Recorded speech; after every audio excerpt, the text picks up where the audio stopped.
the Sacramento Kings are leveling up, and by making this trade for DeMar DeRozan, the Sacramento Kings have gone better. Even though some people might argue it's not by much, that's fair, but they have gone better. That's the fact. Because in the trade, they pretty much gave up nothing of really significance if you think about it. Um, yeah, but you can argue the degree to which they got better. Who knows? We'll have to see. But one of the main takeaways from this trade for DeMar DeRozan and Sacramento Kings is that they're clutch.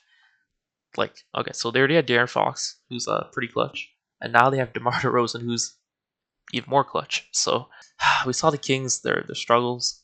I mean, in the clutch. So obviously that wasn't very good. But I still consider De'Aaron Fox to be a clutch player. But now you got DeMar DeRozan, who's just, bro, he's a killer. In the clutch, he's a killer. Everyone knows that. League wide, fans, everyone knows he's a killer in the clutch. You don't play around from him. He's just like that. In the fourth quarter, in the last few minutes, he takes over just like that. The middies, I think even, and one threes, and one middies, bro, he just does everything. Gets and ones, a whole bunch of and ones in the clutch. It's actually ridiculous. Like, just takes to the hoop. Because he's like, dunks out of nowhere off the quick first step. Like, it's actually insane what he does. But yeah, I still think Darren Fox is clutch, but yeah, they just can't really win a game, I guess, in the clutch. But now they have DeMar DeRozan, who's very good at that, at making clutch shots and also winning the games. So yeah, that's another thing. But now you got two players like that. That's crazy. But yeah, the trade itself is it's whatever. I mean, I don't necessarily like the fit just because we know DeMar's defense isn't the best, and the Kings, I feel like they need I don't know. I feel like they need more defense, but I don't know. Maybe that's just me because I think their scoring's already really good. Obviously now their scoring was already really good. Now it's gonna be even like more insane because DeMar, he can give you anywhere from 20 to 25 points, even more when he's on when he's a first or second option, obviously. But in this case, I would say DeMar. I don't know what people are gonna think, but I say DeMar is the third option on this team if you're trying to um, let's say get your best out of him, right? Which is not a knock to DeMar. I mean, I just prefer Sabonis as a second option over him. I don't know. Maybe that's a controversial take. I don't know. But obviously, scoring wise, Sabonis is going to be third. But actually, just overall, yeah, I want Sabonis to have the ball more than DeMar. And then DeMar just have him, just have him as third option. I feel like he would fit that role too. Just like how Paul George is the third option. Like, it's that type of time we're on. It's that time in his career.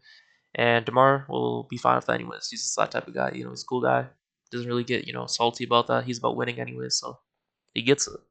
But the trade itself, yeah, like I said, I don't like the fit. Obviously, DeMar's shooting is from three. That's yeah, we know how that is. So those two things, the defense and shooting, I don't know. That kind of makes me iffy on it, like the actual fit. But still, you're getting a player. You're getting up from Harrison Barnes because the actual deal itself. My bad, I didn't go over the actual deal. But yeah, it was like I know I'm late, but I just want to make a video about this because the other one I posted just before. But anyways, we had the news break from Shams that six-time NBA All-Star DeMar DeRozan is finalizing deal to sign Sacramento Kings, and this was expected because we did hear that he's having a meeting that same day, and then there's like photos leaking of DeMar in the tunnels, I guess during the meeting and just like walking around the arena, the Kings arena, and people were just getting pictures of it. It was like the most insane thing because I think there was like a summer league game going on, which he later, I guess, you know, was at for the Kings. And yeah, I don't know, it's kind of insane to be honest. How things kind of like how quickly things all occurred, and then we follow that up by finding out, yeah, DeRozan becomes the most accomplished free agent commitment for the Kings in Sacramento. Kings are finalizing a sign trade to acquire DeRozan. Obviously, the sign trade from what I remember, sign trade was necessary for the Kings to actually acquire DeMar, just because otherwise it wouldn't, because salary reasons, otherwise they wouldn't be able to. That's why they got rid of the Harrison Barnes contract, right, to shed it. Because what was he making, like 17, close, like upwards of 20, right? If I'm not mistaken, maybe it was 15. I don't remember, but somewhere between 15 and 20. So that's why they need to shed that contract in order to get him. And the only way that's gonna happen was via sign and trade. And you guys are trying to get rid of Harrison Barnes anyways, so it's not like it was a big deal. And yeah, as Harrison Barnes being the centerpiece of a trade, and then you get DeMar DeRozan in exchange, like that's a great deal for y'all. That's a great deal. For the Bulls, they didn't really have any leverage because DeMar was an unrestricted free agent, so they are just lucky they even got whatever they did for DeMar.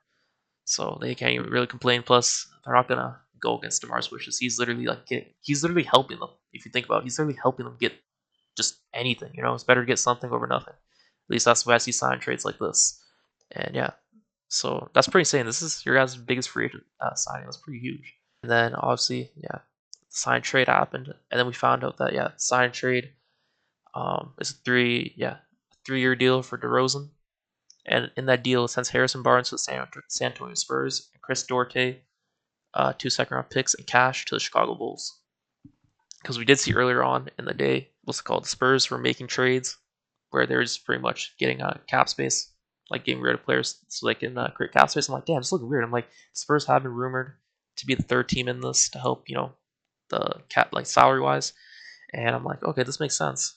I'm like, so are the Spurs, I'm like, damn, Spurs probably gonna be in this then later, like hours, a few hours later. That's what happened. Spurs were in it just because of that reason. They can take on a whole bunch of cash, salary, and that's because they're not really good. So they're willing to do as long as they get something to help them out. And Harrison Barnes could help the Spurs out. You know what I mean? It's a good bet. And yeah, so Harrison Barnes to San Antonio Spurs, and then Chris Duarte, 2 second-round picks and cash to the Chicago Bulls.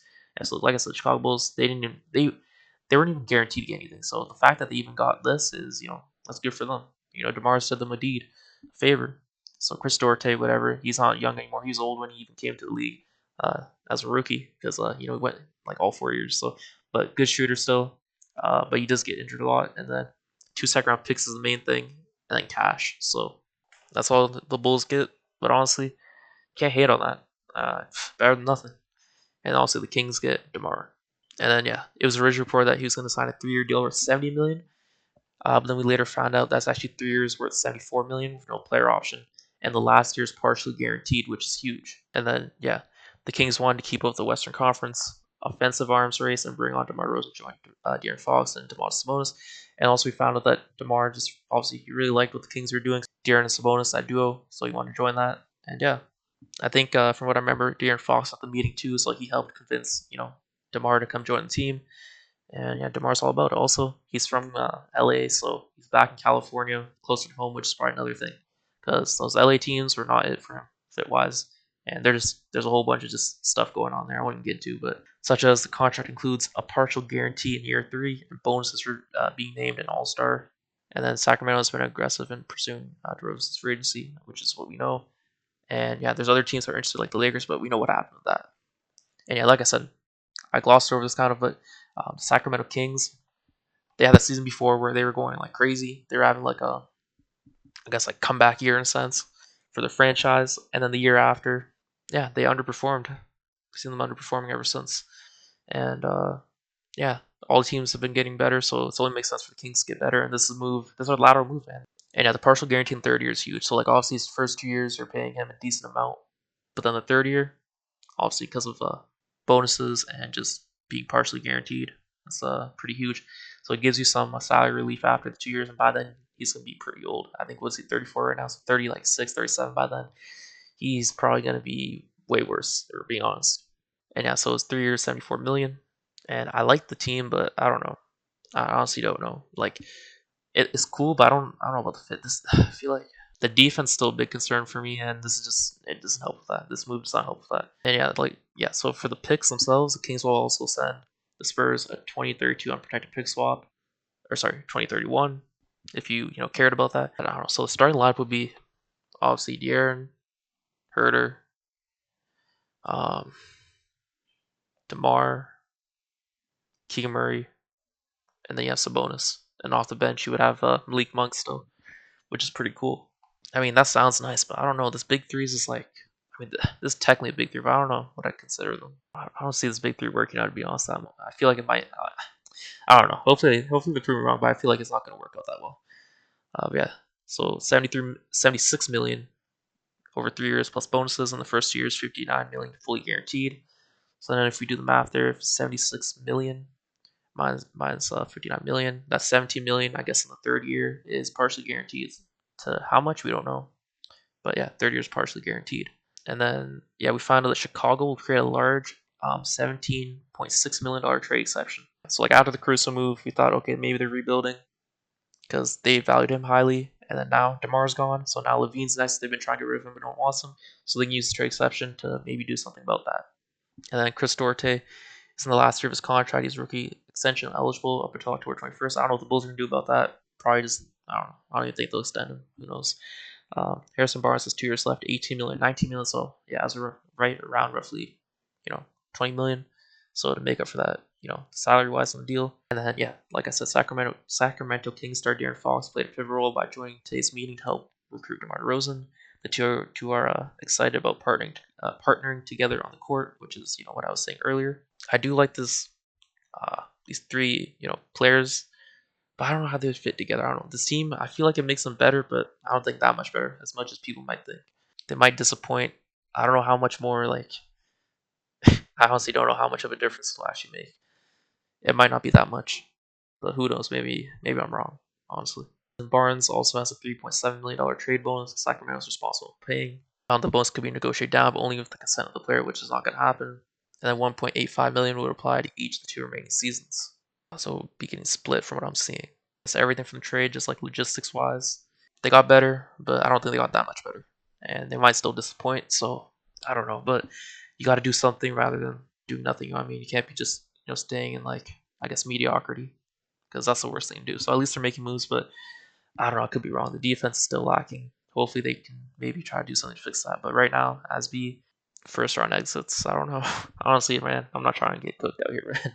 I don't even know.